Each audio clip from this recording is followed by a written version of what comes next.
Here's what makes absolutely no sense whatsoever.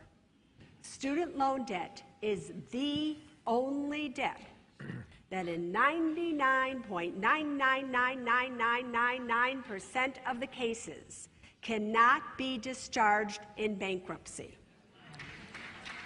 The federal loan debt that you can incur for the Stafford loans usually does not pay for the cost of a university education, so you end up doing what? Getting private student loan debts from banks.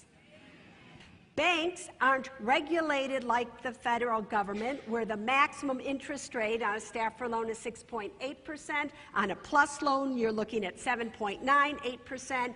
Bank loans have the ability to go to 15, 18, 19%. And the United States government bankruptcy laws protect those banks. So the banks can screw you with the interest rates that they are charging you, and you do not have any rights whatsoever to say, I cannot afford this. Then the system allows you to defer your student loans, to do forbearance on your student loans. What does that mean? It simply means that you don't have to pay it right away, but the interest continues to accumulate. Now, listen to me closely here. There's not a lot of safe places to make money on your money today. And they know that.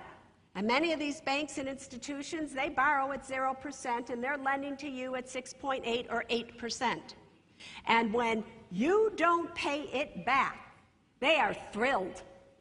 They are thrilled because it starts to compound and compound and compound, and 40,000 turns into 80,000, turns into 150,000, and then you think you've been getting away with something because you haven't been able to pay it, and then they contact you, and you have got to pay back that $150,000. You can't. What do?